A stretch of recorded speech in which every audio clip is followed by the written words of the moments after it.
Muy buenos días a todos. Sean bienvenidos a la Iglesia Bíblica de Cypress.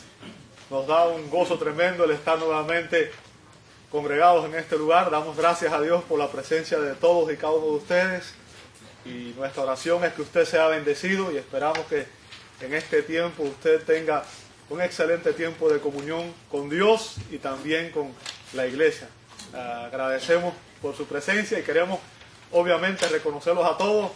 Queremos reconocer en primer lugar a las personas que nos visitan. Si usted nos visita el día de hoy, pues estamos muy felices de que nos acompañen y esperamos que usted sea bendecido y que sea un tiempo de bendición, no solamente en el sentido espiritual, sino también que pueda disfrutar de comunión con los hermanos de la iglesia, ¿verdad? Así que gracias por visitarnos. Y el resto, los que son de casa, pues también estamos contentos con su presencia. Los que regresaron de vacaciones y también orar por los que están de vacaciones, que hay muchas personas que están de vacaciones y otros enfermos. Así que oremos los unos por los otros y le damos gracias a Dios porque a pesar de todas las cosas, Él nos permite en su misericordia estar aquí este día, ¿verdad? Ustedes saben que la razón por la que estoy aquí es porque me toca exponer la Escritura. Así que te invito a abrir tu Biblia en Romanos capítulo 8. Estamos siguiendo una serie basada en la carta del apóstol Pablo a la iglesia de los romanos. Ustedes saben, el título de la serie es El Evangelio de Dios, porque esta carta, esta epístola, tiene el propósito, el apóstol Pablo tenía el propósito de explicar a la iglesia de Roma las doctrinas fundamentales del cristianismo. ¿Ok? Romanos capítulo 8, y hoy vamos a ver los versos 12 y 13, solamente dos versos, 12 y 13. Abre tu Biblia, por favor. ¿Ok?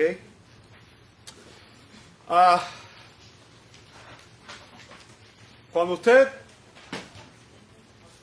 forma parte de una familia, usted tiene derechos por ser miembro de la familia, ¿cierto? Goza de ciertos privilegios. Pero también una persona que forma parte de la familia tiene responsabilidades. ¿Ok? Y es importante que entendamos eso. Y muchas veces nos enfocamos en cuáles son nuestros derechos, cuáles son las cosas que nos corresponden, cuáles son las cosas que nos van a dar. Pero en ocasiones se nos olvidan la importancia que tienen también nuestras responsabilidades. Y Pablo en estos versos que vamos a ver el día de hoy nos habla de la responsabilidad que tenemos nosotros los cristianos. Una de las responsabilidades que tenemos nosotros los cristianos es a lo que se está refiriendo Pablo en estos versos 12 y 13 de Romanos capítulo 8. Si tienes tu Biblia abierta ahí, yo te invito a que en este momento tú me prestes atención y les voy a invitar a todos a que vayamos juntos al Señor en oración antes de comenzar a analizar los versos que vamos a exponer el día de hoy. Te invito a orar. Amado Dios, te damos gracias. Gracias por tu fidelidad, por tu misericordia, gracias por la vida que nos das. Gracias, Señor, porque todo lo que tenemos proviene de ti, viene de tu mano, Señor. Tú nos das la vida, nos das la salud, nos das la familia, nos das los alimentos, nos das, Señor, el privilegio de poder estar en este día, en este lugar, para adorarte, exaltar tu nombre, reconociendo que tú eres el Creador, y no solamente el Creador, Señor, sino también que en Cristo tú nos has redimido, Señor. Tú enviaste a tu Hijo amado a morir para salvarnos de la condenación eterna, Señor, y del pecado. Y por eso te queremos adorar, queremos alabarte. Y venimos en esta hora, Señor, ante ti en busca de consejo, en busca de dirección para nuestra vida, Señor. Te pedimos que en esta mañana, al examinar tu palabra, Señor, a través de ella tú nos hables. Y que, Señor, tu Espíritu Santo nos ilumine para que podamos entender el significado que esta enseñanza, que este pasaje, que estos versos tienen para nosotros, Señor. Que al salir de aquí lo hagamos llenos de tu presencia y transformados por ti, Señor. Te lo pedimos en el nombre santo de Jesús y te damos gracias. Amén, amén y amén. Quise compartirles estos versos que encontré de un autor llamado Taibo Sienes. Dice: pequé, Señor, y debo revelarte con amargura de alma mi osadía. Me abruma mi pecado noche y día, y pruebas de pesar quisiera darte. Ninguna excusa puedo presentarte, pues por demás tu ley yo conocía, y en lo íntimo del alma bien sabía que mi pecar habría de enojarte.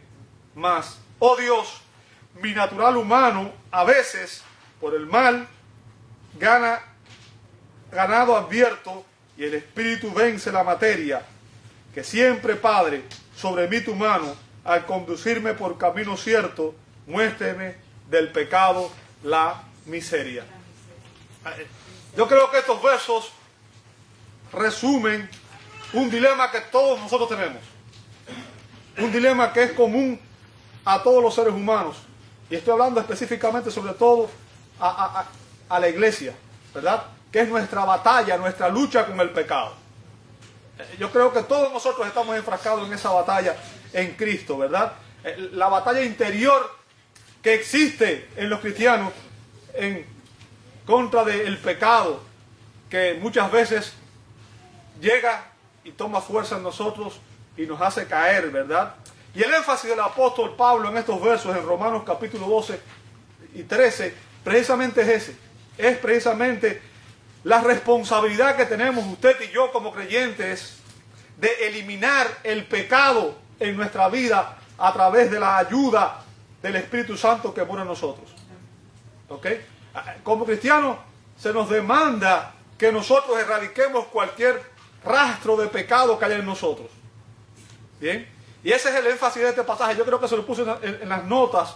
Si usted ve las notas, la oración que dice arriba, que está en negrito, dice: somos responsables de hacer morir las obras de la carne por el Espíritu. ¿Lo ve ahí? O sea, esa es la responsabilidad de la que hablaba ahorita. Y es su responsabilidad y mi responsabilidad. Y la pregunta es, bueno, ¿por qué debemos hacerlo? ¿Cierto? Si usted le dice a un niño, tienes que hacer esto, ¿qué es lo primero que le va a decir? ¿Y por qué? ¿Cierto? Nunca queremos hacer lo que Dios nos manda. Bueno, en estos versos el apóstol nos explica nuestra responsabilidad mediante una aclaración. Primero nos hace una aclaración y después nos hace una afirmación. Bien, vamos a ver en primer lugar la aclaración. Fíjense, el verso 12 comienza diciendo: así que, ok, como he dicho, esto es una conexión estructural. Y lo que hace Pablo ahí es con eso es decir, ¿sabes qué? Lo que te voy a decir ahora está conectado a todo lo que te he venido diciendo antes. Eso conecta una cosa con la otra, ¿verdad? Conecta los versos 12 y 13 con lo que Pablo ha dicho en los versos 1 al 11. Y coincide aquí con lo que dice el doctor William Hendrickson cuando afirma que en este punto hay una transición de la exposición a la exhortación, de las bendiciones otorgadas por el dador al enfoque en las obligaciones en que incurren los recipientes. ¿Qué significa? Pablo nos ha venido diciendo en los versos 1 al 11 lo que Dios ha hecho por nosotros. Pero ahora nos va a decir lo que nosotros debemos hacer en respuesta a lo que Dios ha hecho por nosotros. Bien, okay, aquí hay una exhortación para los cristianos. Una exhortación para ti y para mí. Es algo que Dios espera que usted y yo hagamos. ¿Ok? Fíjense que Pablo dirige sus palabras, después dice, hermanos, le está hablando a quién, a la iglesia, a aquellos a quienes Dios ha prometido victoria sobre el pecado. O sea, Pablo no le está hablando al mundo, le está hablando a los creyentes. Bien, a la iglesia. Y él continúa diciéndoles, hermanos, deudores somos, no a la carne, para que vivamos conforme a la carne. ¿Lo ve ahí? ¿Sabe? El término deudor que viene ahí significa estar sujeto por una obligación o ligado a un deber. Sujeto por una obligación o ligado a un deber. Es cuando usted hace algo porque está obligado a hacerlo. ¿Bien? Vivir de acuerdo a la carne es ser controlado por la carne. ¿Sabe? La persona sin Cristo vive en la carne, vive en pecado. Esa es su naturaleza, es su única opción. ¿Ok? Y debemos entender, y esta es la pregunta que yo quiero que usted piense el día de hoy como cristiano: ¿qué le debemos usted y yo al pecado? ¿Qué le debemos usted y yo al pecado? ¿Qué de bueno nos trajo el pecado a nosotros? Si usted lee la Escritura se va a dar cuenta que desde el principio el pecado trajo separación de Dios, angustia, dolor, sufrimiento y muerte. ¿Qué le debe usted al pecado? ¿Sabe? El apóstol Pablo advirtió en Gálatas 5, 19 al 22 dice, y manifiestas son las obras de la carne. O sea, la manera en que la carne se manifiesta. Bien, que son adulterio, fornicación, inmundicia, lascivia, idolatría, hechicería, enemistades, pleito, celo, ira, contienda, disensiones, herejías, envidias, homicidios, borracheras, orgías y cosas semejantes a estas, acerca de las cuales os amonesto, como ya os lo he dicho antes, que los que practican, o sea, los que viven en este estilo de vida, los que practican tales cosas, ¿qué dice la Escritura? O sea, la Escritura es clara al respecto. El que vive ese estilo de vida, el que vive en pecado habitual, no va a heredar el reino de Dios. Y esas son las obras de la carne, o sea, es lo que el pecado ha traído al ser humano. Si usted lee esos versos, usted ve ahí un retrato de la humanidad, ¿sí o no? Vivimos en un mundo en el que el pecado sexual es rampante, en el que ya no hay pudor, en el que mujeres y hombres por igual se traicionan unos a otros y se casan hombres con hombres, mujeres con mujeres, la pedofilia. Es un desastre el mundo que vivimos. ¿Qué le debes al pecado entonces? ¿Qué le debes al pecado? ¿Sabe? Debido a que el Espíritu Santo nos ha unido a Jesucristo, eso es lo que Dios hace por nosotros. Bien, en la salvación, Pablo dice que nuestro viejo hombre, o sea, nuestra naturaleza carnal, fue crucificada con Cristo. O sea, murió con Cristo. Eso está en Romanos capítulo 6, versos 3 al 8. Lo vimos hace unas semanas atrás. Bien. Y hemos experimentado un nuevo nacimiento. Recuerden, una persona cristiana no por su filiación a una iglesia, sino por su relación con Cristo. Jesús le dijo a Nicodemo, el que no nace de nuevo no puede ver el reino de Dios. Lo que te hace cristiano es ese nuevo nacimiento, esa comunión con Dios, esa relación con Dios, que solamente es otorgada a aquellos que vienen a Dios en sus términos. Y la Biblia dice, Jesús dijo, bienaventurados los pobres en espíritu. ¿Quiénes son los pobres en espíritu? Los que reconocen que no hay nada que ellos puedan aportar a su salvación.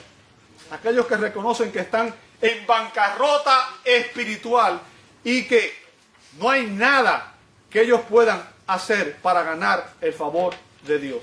Aquellos que como el publicano dicen, Señor, sé propicio a mí, pecador.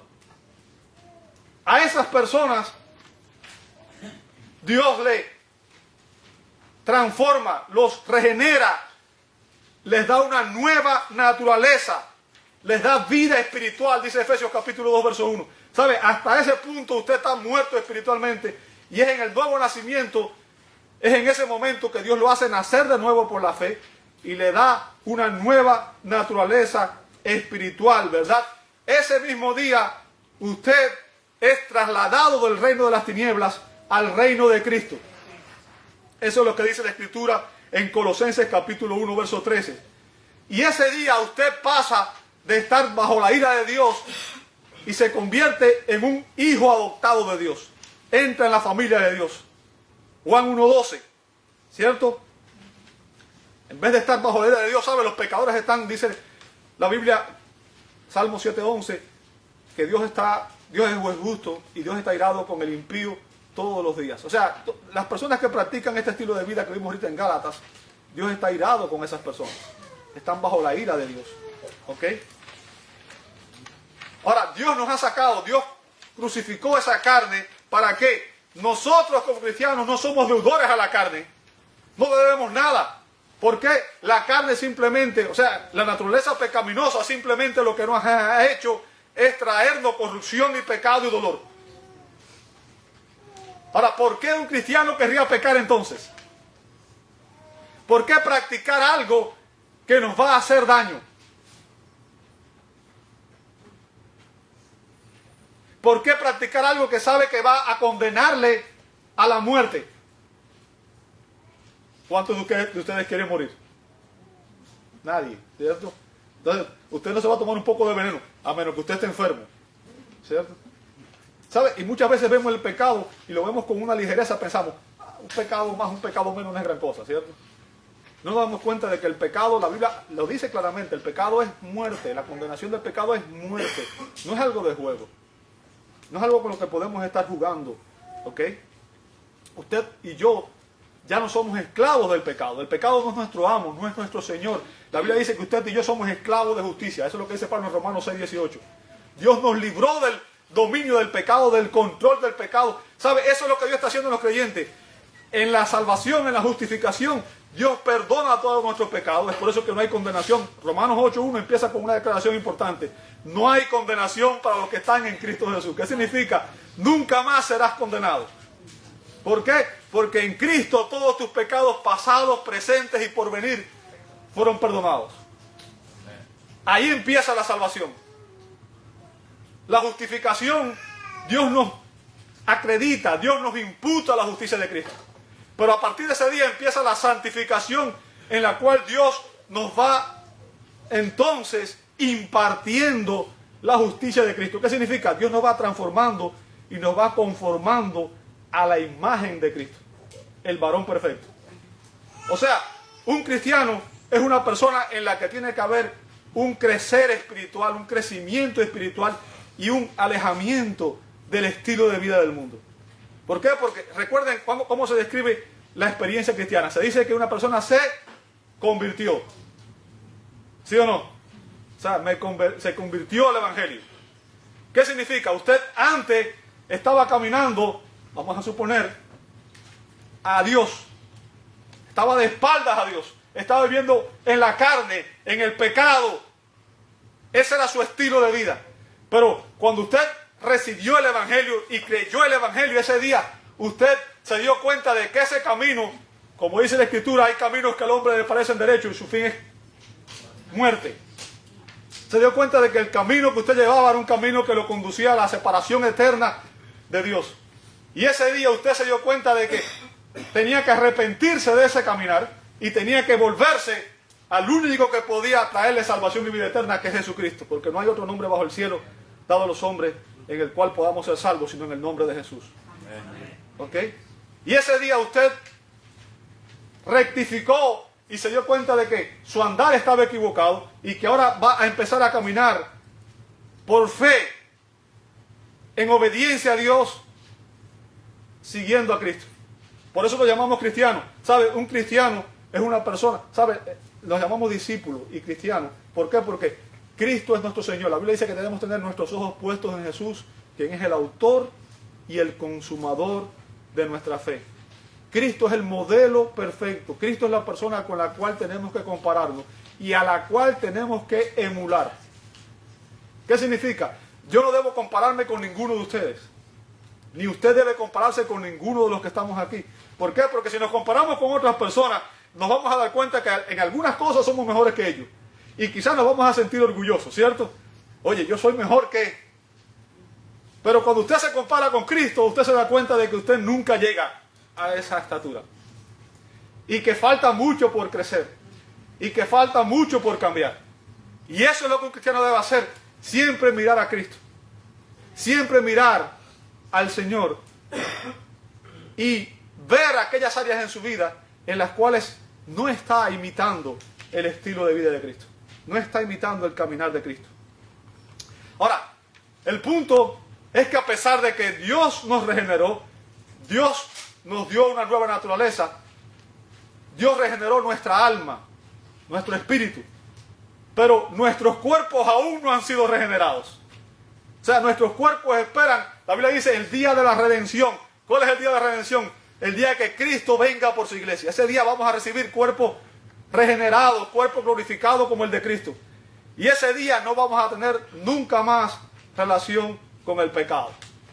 Pero mientras vivamos en este mundo, usted y yo vamos a tener que lidiar con el pecado que mora en nuestros cuerpos. Bien, es una batalla interior. Tenemos una naturaleza todavía pecaminosa que reside en nuestros cuerpos que no han sido redimidos. Y Pablo afirma aquí que los cristianos deben rehusarse a seguir las inclinaciones y los deseos de la carne. ¿Sabe? La carne busca gratificación inmediata. Gratificación inmediata. Hace un tiempo atrás le puse traté de explicarle a mi hijo esto, porque a veces es difícil para entender para una persona joven, ¿cierto? ¿Qué prefieres? ¿Prefieres que te dé $20 hoy o prefieres esperar y que te dé 200 dentro de una semana? ¿Ok? Ahora, muchas veces nosotros lo que hacemos es que queremos la gratificación inmediata. Dame el dinero hoy porque queremos obtener la gratificación ya.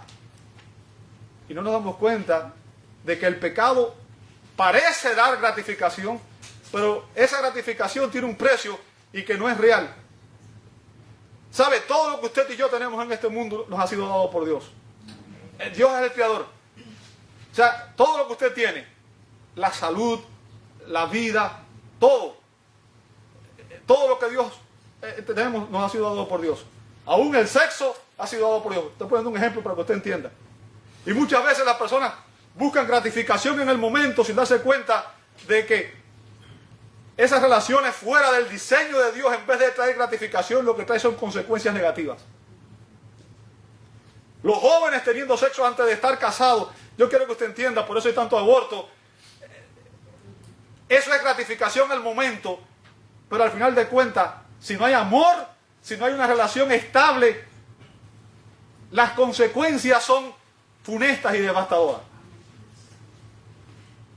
El pecado trae gratificación a la carne al momento, pero el resultado siempre es negativo. Es mejor esperar, y las bendiciones que Dios da son eternas. ¿Ok? Son eternas. Los cristianos no debemos nada a la carne. ¿Sabe?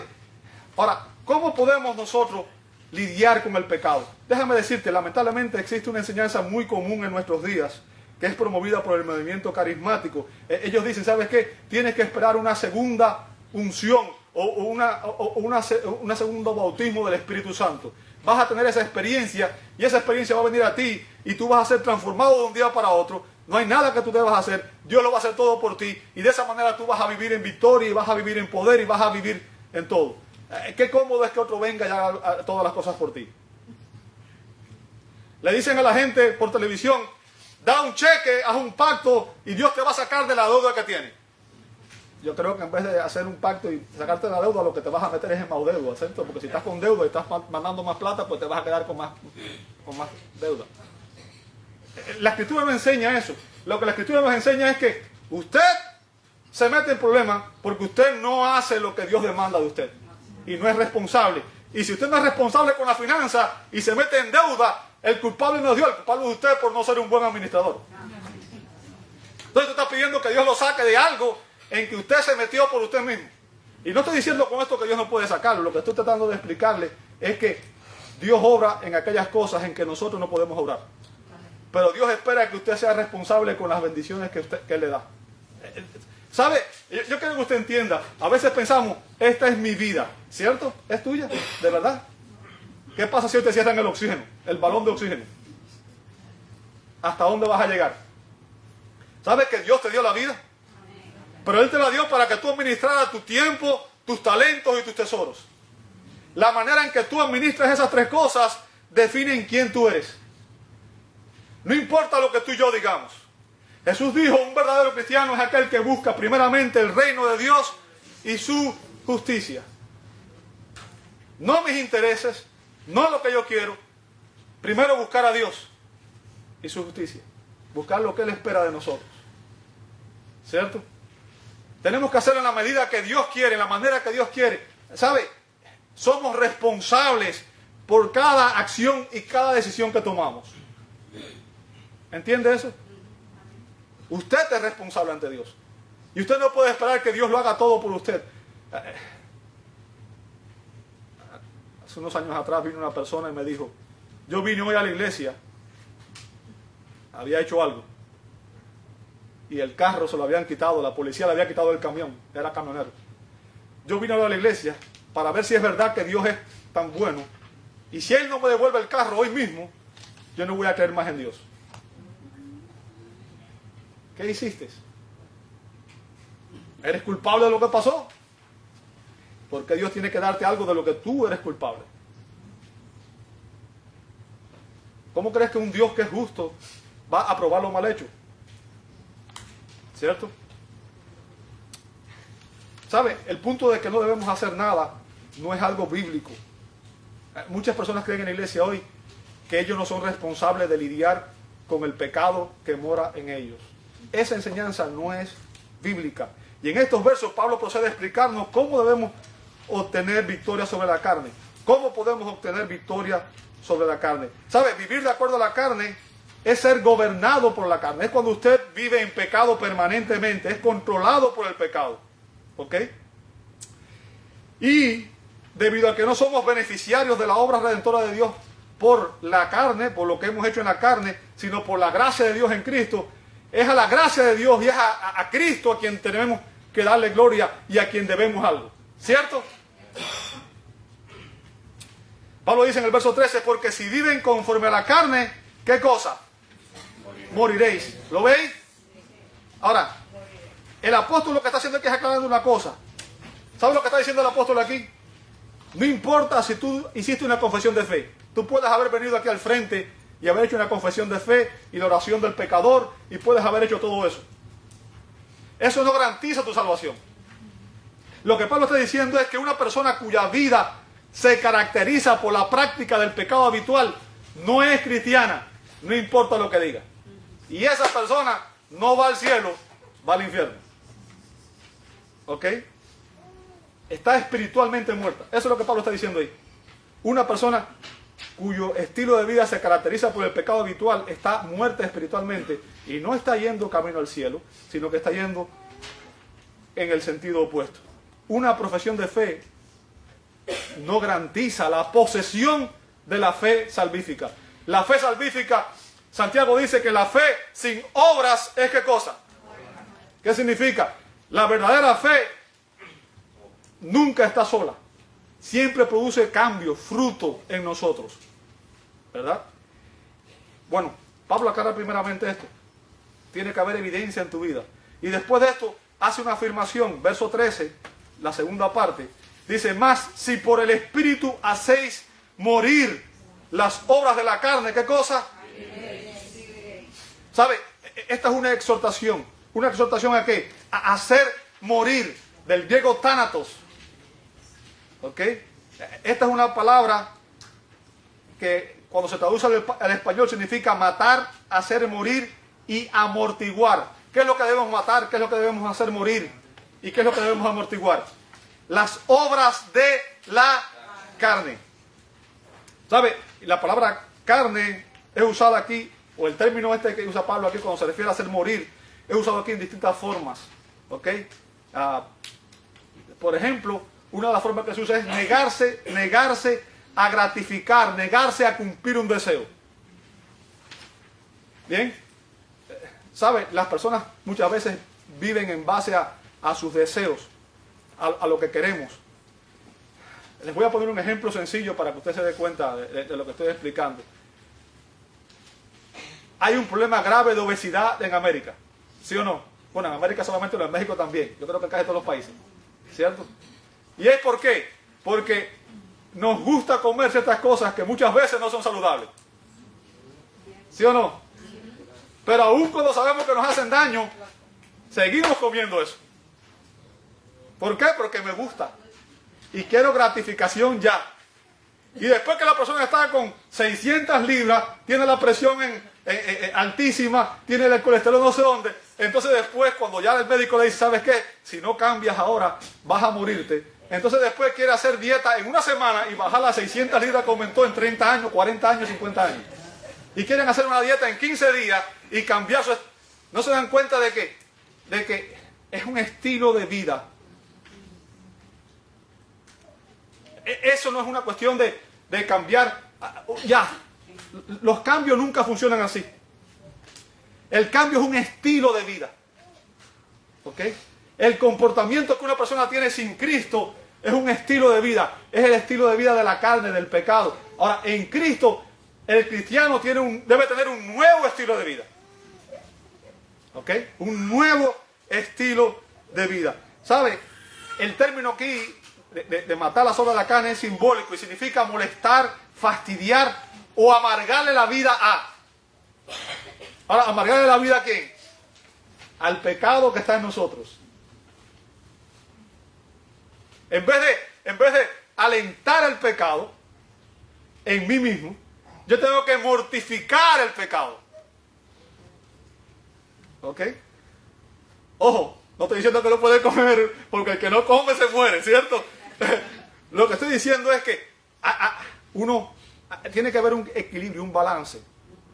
¿Sí? Las cosas hay que hacerlas de la manera correcta, ¿cierto? De la manera correcta. Y el punto en el uso bíblico, cuando Pablo dice que debemos hacer morir las obras de la carne, significa quitarle la fuerza, la vitalidad y el poder de algo a fin de que muera. O sea, la idea incluye la idea de debilitar por falta de alimento. ¿Qué significa? ¿Qué es lo que tú alimentas en tu vida? Te lo voy a poner en otro ejemplo, para que tú lo entiendas esto. Si tu pecado anterior, si tú antes de ser cristiano batallabas con el alcohol, ¿por qué vas a un lugar donde venden bebidas alcohólicas? ¿Por qué te expones? Si tú antes de ser cristiano batallabas con la pornografía, ¿por qué pones una computadora en un lugar oscuro donde estás tú solo y no le pones un filtro y no buscas alguna manera de protegerte para evitar caer en esa tentación? El punto, amado hermano, es que en ocasiones somos nosotros mismos quienes propiciamos el pecado. Sabemos cuál es nuestra debilidad y en vez de tomar pasos para evitar caer en pecado, simplemente seguimos tratando de hacerlo a nuestra manera. ¿Comprende lo que estoy diciendo? El cristiano debe hacer morir las obras de la carne. Esta es una característica distintiva de los hijos de Dios. Y yo les pregunto, ¿cuántos de ustedes alguna vez han escuchado un mensaje sobre la mortificación de la carne? Alguien que levante la mano. Nadie, ¿verdad? Es increíble que en la iglesia evangélica no se predique esto. Usted va a las iglesias hoy y usted va a escuchar lo que Dios va a hacer por ti. Te va a dar victoria y vas a ser bueno y vas a ser bendecido y vas a tener 5 carros y 4... ¿Sabe lo que dijo el predicador puritano John Owen? John Owen dijo, si no matas el pecado te matará a ti. Hello, iglesia. Ahora la pregunta es, ¿cómo los cristianos podemos hacer morir las obras de la carne? Es una muy buena pregunta, ¿cierto? Ya sabemos cuál es el problema. Ya sabemos cuál es el problema. Ahora el punto es, ¿cuál es la solución? Es lo que queremos escuchar. Déjame decirte, te voy a decir cuál es la solución. Debido a que el Espíritu Santo habita en nosotros, los cristianos tenemos la obligación y la capacidad de vivir vidas santas. ¿Entendiste eso? O sea, esta exhortación que Pablo está haciendo, la está dirigiendo a los hermanos, a los creyentes, a aquellos que están en Cristo, a aquellos que tienen el Espíritu Santo. ¿Por qué? Si usted le dice a una persona que no es cristiana que mortifique las obras de la carne, sería como decirle a un ciego que no tiene sus ojos, no tiene sus órganos visuales, decirle, ¿sabes qué? Ve. ¿Qué sentido tiene decirle a un ciego que vea cuando no tiene ni siquiera ojos?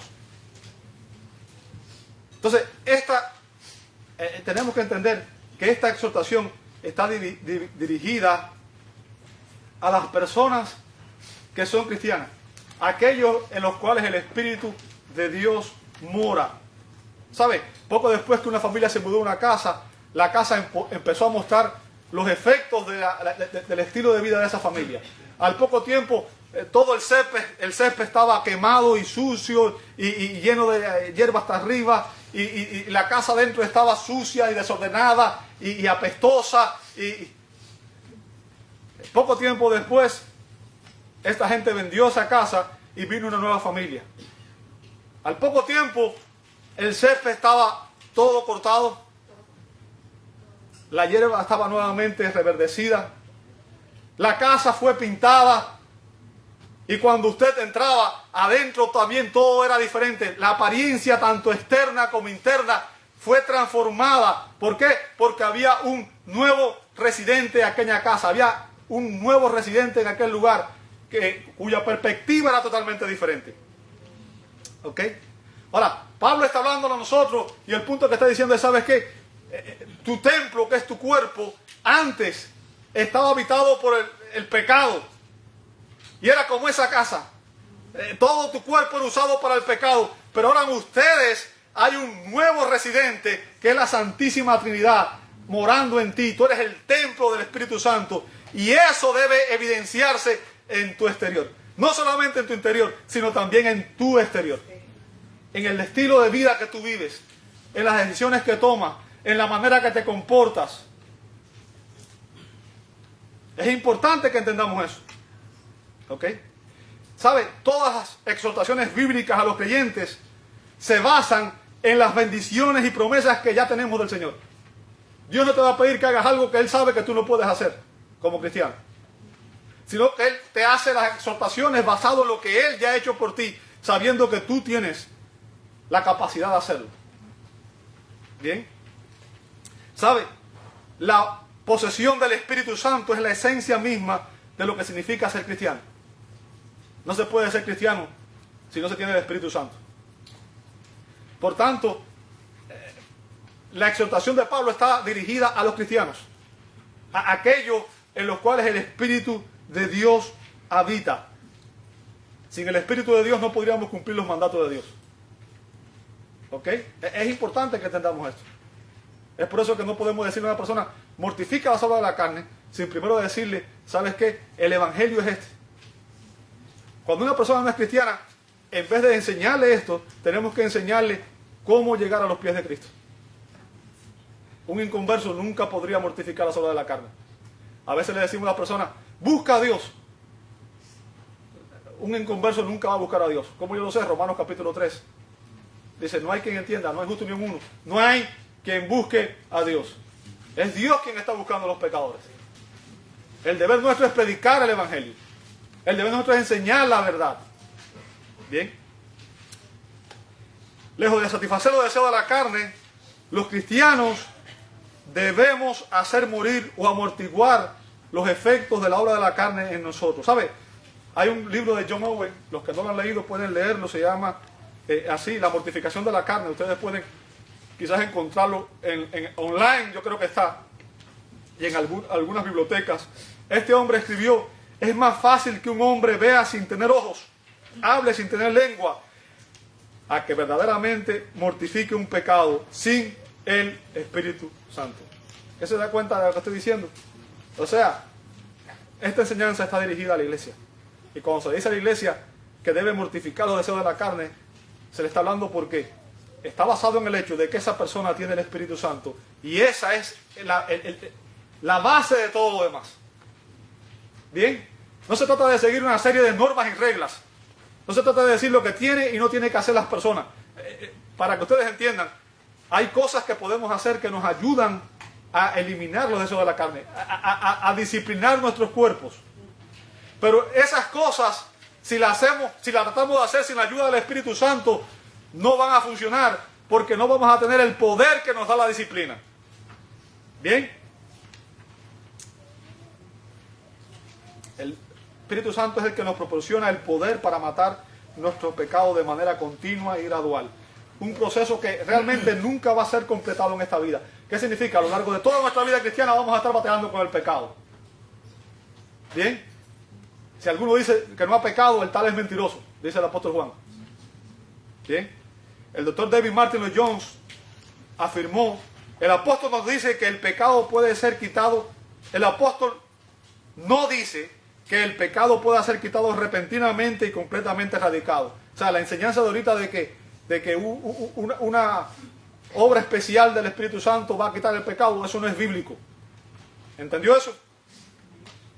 Tampoco dice que el Señor resucitado lo hará todo por nosotros, si tan solo se lo entregamos. Él muestra más bien lo que tenemos que hacer y seguir haciendo a la luz de la enseñanza. O sea, el punto de Pablo es que el estilo de vida de un verdadero creyente mostrará no solo que profesa a Cristo, sino también que vive su vida en obediencia a Cristo. ¿Me escuchó? No solo que usted profesa a Cristo con sus labios. ¿Sabe? Es fácil decir, yo creo. Pero lo que evidencia la fe realmente es cuando la fe es puesta a prueba. Abraham creyó a Dios. Pero cuando Abraham, Dios le dijo, sacrifícame a tu hijo Isaac, a tu único, Abraham fue a sacrificarlo. Usted lee ese pasaje y a veces uno lo lee y lo lee así por arriba. Pero póngase usted por un momento en los zapatos de Abraham y piense, ¿qué sería de usted si Dios le pidiera, sacrifícame a tu hijo? Posiblemente no habría ni salido del lugar.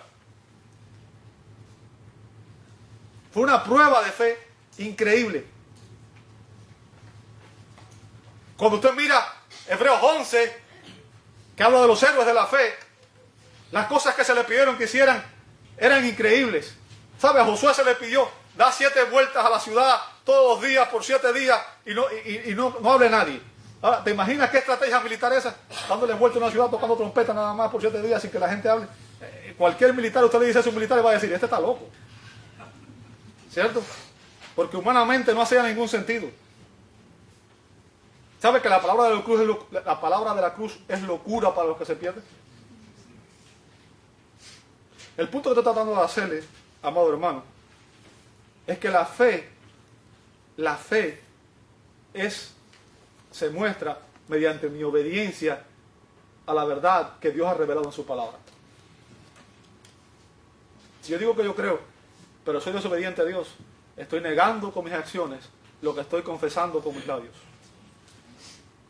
¿Sabes? Jesús dio una enseñanza tremenda. En Mateo 5, 29 al 30 dice, Jesús dijo, por tanto, si tu ojo derecho te es ocasión de caer, sácalo y échalo de ti, pues mejor es que se pierda uno de tus miembros y no que todo tu cuerpo sea echado al infierno.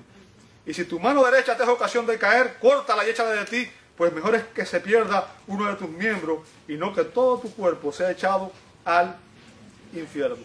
Ahora, ¿de qué está hablando Jesús aquí? ¿Está hablando de que una persona tiene que mutilarse? ¿Está hablando de que una persona tiene que sacarse los ojos y cortarse las manos? No.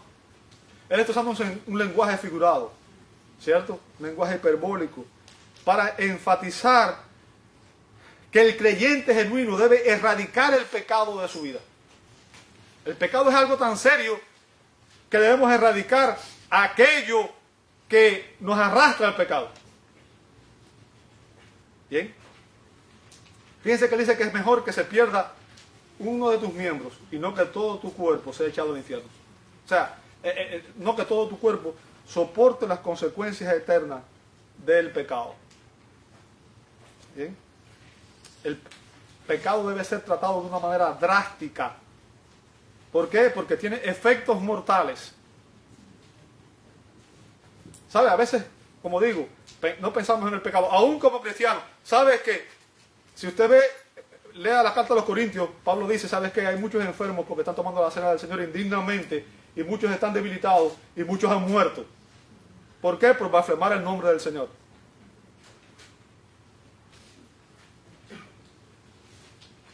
Debemos lidiar con el pecado de una manera drástica debido a sus efectos mortales. Cuando usted y yo mortificamos el pecado, estamos buscando matar todo aquello que nos inclina, seduce e impulsa a la maldad y se revela y se opone a Dios. O sea, un cristiano debe tratar de glorificar a Dios tanto en su mente como en su cuerpo.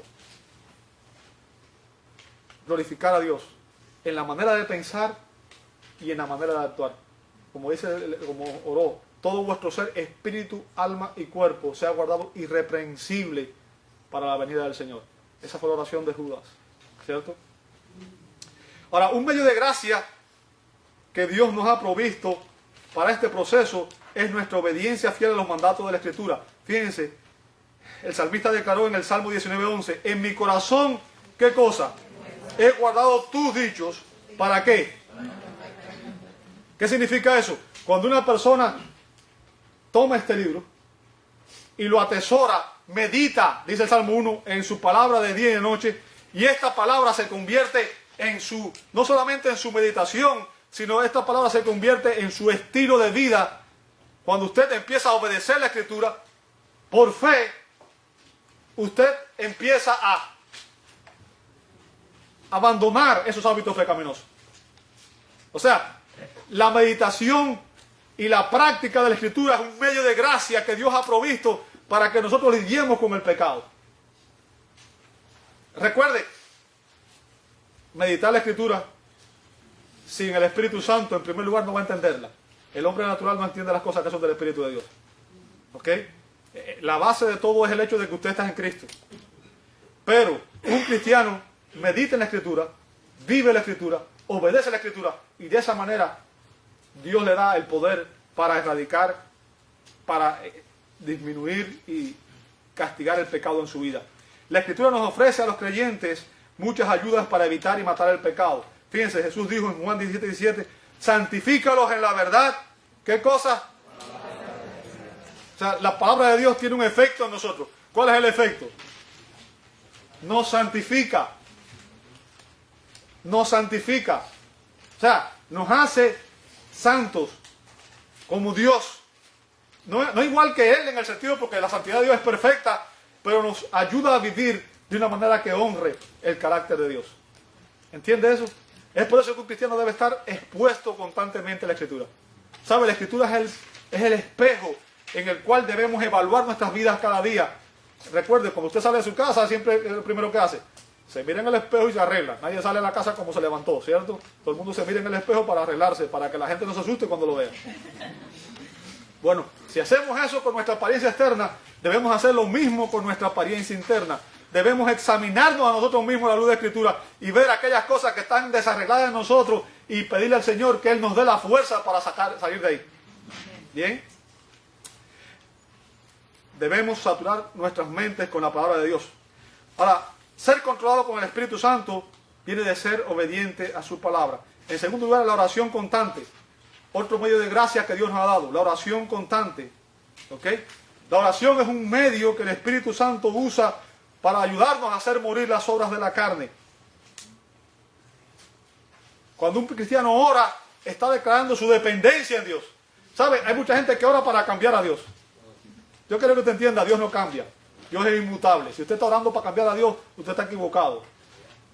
Dios nunca va a cambiar. Y te voy a decir más, los planes de Dios tampoco cambian. Sus decretos nunca cambian. Dios no va a cambiar. El que cambia eres tú y soy yo. ¿Ok? Entonces, cuando oramos tenemos que pensar en lo que dijo el salmista.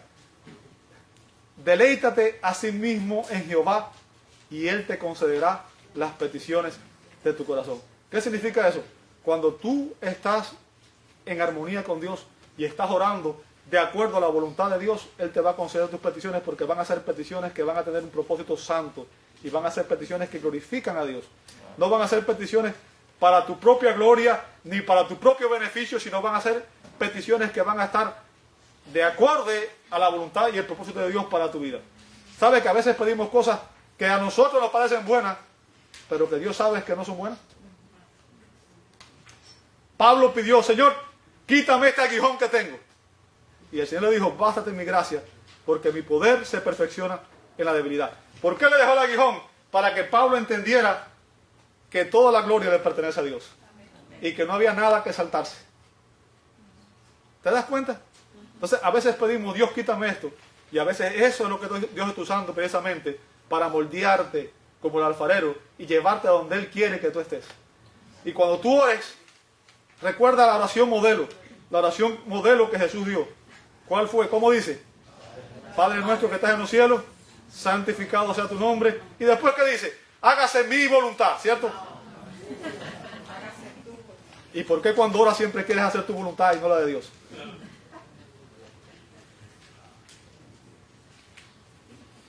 ¿Sí o no? Señor, dame.